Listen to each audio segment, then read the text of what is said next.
Hello and welcome to all. I'm Dawn Wink, and I am delighted to be here and join us. Be here at our virtual TESOL convention. And I wanted to begin this session first with some flowers that I picked from my garden for you for our time together, as we're going to be talking about wildness, beauty, and imagination. I live in Santa Fe, New Mexico. It's the end of the end of the throes of summer. So I just wanted to share those flowers as we dive into talking about constellations. So let me share my screen as we all do, and we shall dive into the constellation to decolonize multilingualism. Here we go. Let me start from the beginning. And I am extraordinarily grateful to be here. This special issue that Dr. Paul Megan, and Dr. Ching Lin created it's just an extraordinary publication, and I am infinitely grateful to have been a part of this particular constellation of such incredible ideas. So thank you so much, Dr. Megan and Dr. Lin, for bringing us together. We are going to dive into now looking at ways to decolonize multilingualism through this particular constellation that has inspired and continues to inspire my work. And that is looking at liliology, scholarly personal narrative, wildness, beauty, and imagination.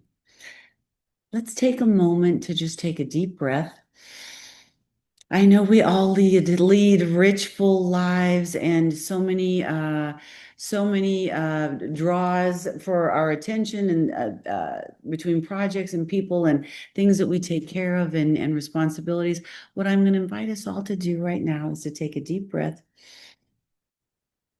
and just get grounded in this little tiny bit of time we have together. I include a lit candle in honor of Isabel Allende, the extraordinary Chilean writer who always lights a candle to invite the spirits, and some water. The writer, Terry Tempest Williams, always has a cup or a bowl of water on her desk when she's writing to remind her that transformation is always occurring, even when invisible, like when the water is evaporating. Those ideas very much ground my work. Okay, let's think about constellations. Here's the night sky. These ideas were inspired. I was outside looking up at the sky. I live in Santa Fe, New Mexico, in the United States, and we have very little light pollution. And so the stars are absolutely extraordinary. And I was thinking about these ideas and thinking about this particular constellation and what we can each do to decolonize multilingualism. So again, we're going to be looking at these ideas, and let's get grounded in these ideas now, looking at liliology and indigenous wisdom, a theoretical framework created by Dr. Nerita Blair. We're going to be exploring scholarly personal narrative, a methodology that weaves all voices into research, into academia that is historically uh, really left many of the world's voices out. And we're going to be looking at wildness, as thinking about it as terms of authenticity and creativity, beauty through the idea of an indigenous understanding, hosho, which is wholeness and balance, and imagination, when we take those visions and with action we bring them to life. So here's Dr. Nerita Blair, Ned, as she goes by, and let's think about liliology. And again, through the lens of how can we decolonize multilingualism, sustainability, including all voices. And liliology is a transformative framework and storytelling practice to decolonize critical ethical spaces for academic research. Liliology embodies relatedness, connectedness, and a sense of belonging that embraces co-becoming with country. This theoretical framework embraces ecosystems, natural landscapes, indigenous languages as vital, integral, and necessary elements for global sustainability. Now, when I first heard of liliology, I had already had such a deep love or in my heart for the idea of water lilies, and that comes from the work of the phenomenal Dr. Tovis Gutniv-Kangas, who very much, and this was another painting. I end up painting my ideas, my understandings a lot. I encourage you to also weave these multiple ways of knowing, this transdisciplinary, as Dr. Megan mentioned, into our work. And her ideas of the water lilies as representing the mother tongue languages, the vitality, the importance of mother tongue languages, because the mother tongue language is the stalk and the roots from which all other languages come. And so when I heard of liliology, I wanted to know more about it. Grounded in story, it is iterative rather than linear. The stories are told in a circular or spiral theme with thematic repetition or spiral. Provides the structure to integrate academic research and life stories to express voices often silenced within academic writing, an expression of how justice may rule on the side of deep time and a storied landscape that has been held in place by the roots of indigenous wisdom. So this theoretical framework embraces ecosystems and natural landscapes.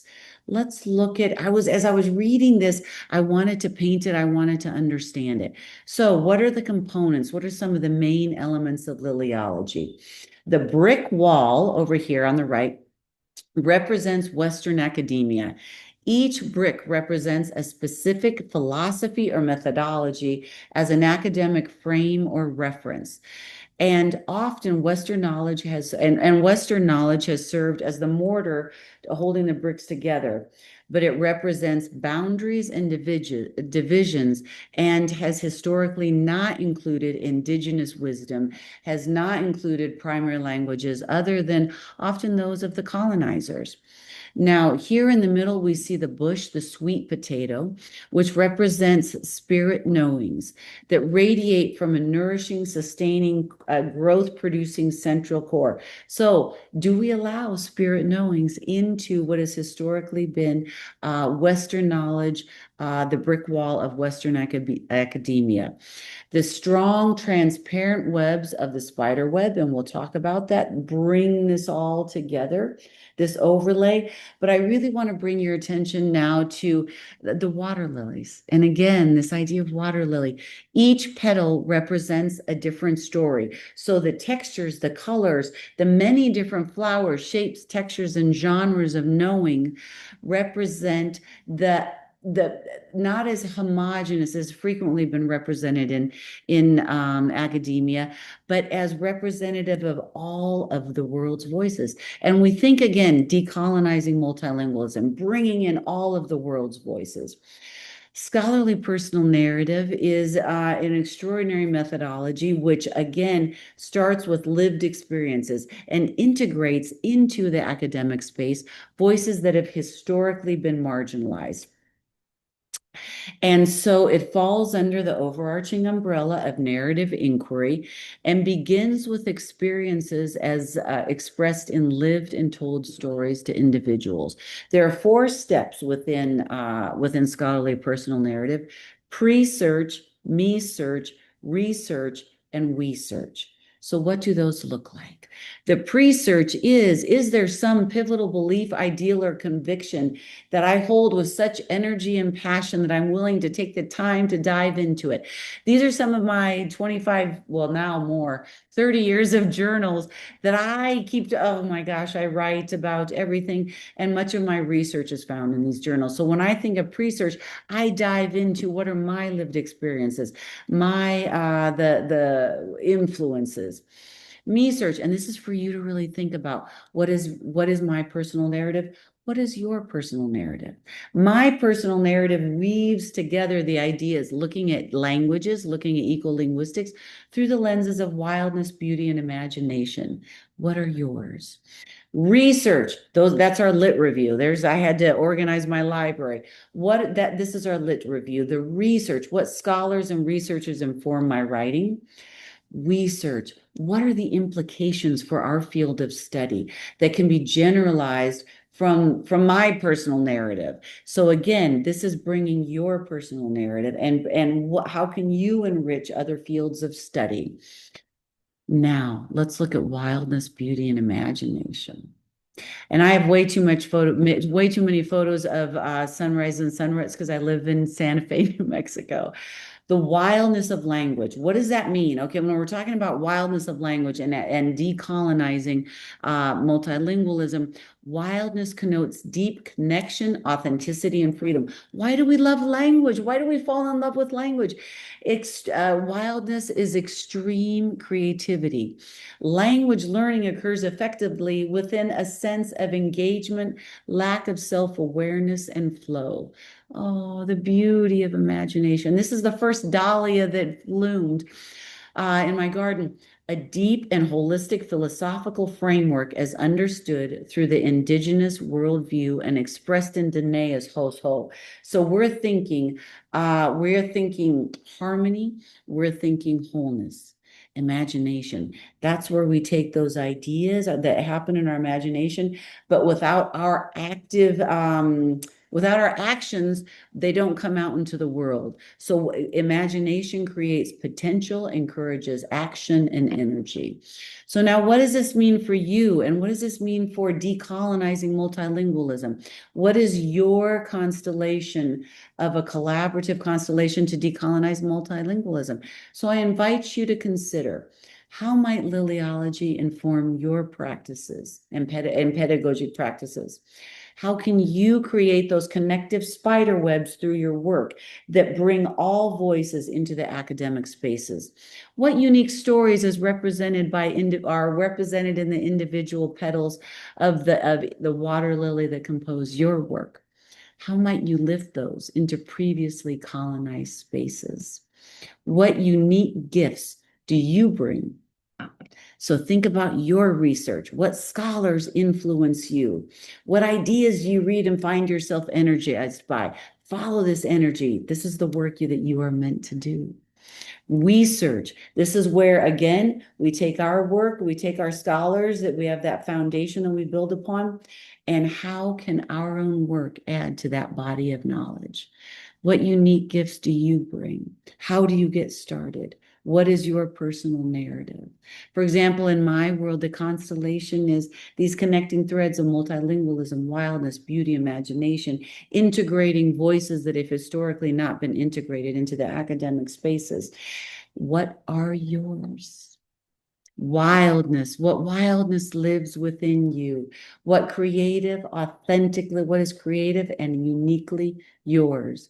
Bring it into these spaces. Decolonize multilingualism. Beauty represents wholeness.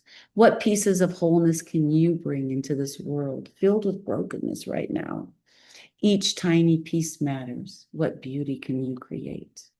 And imagination. Imagination is about action.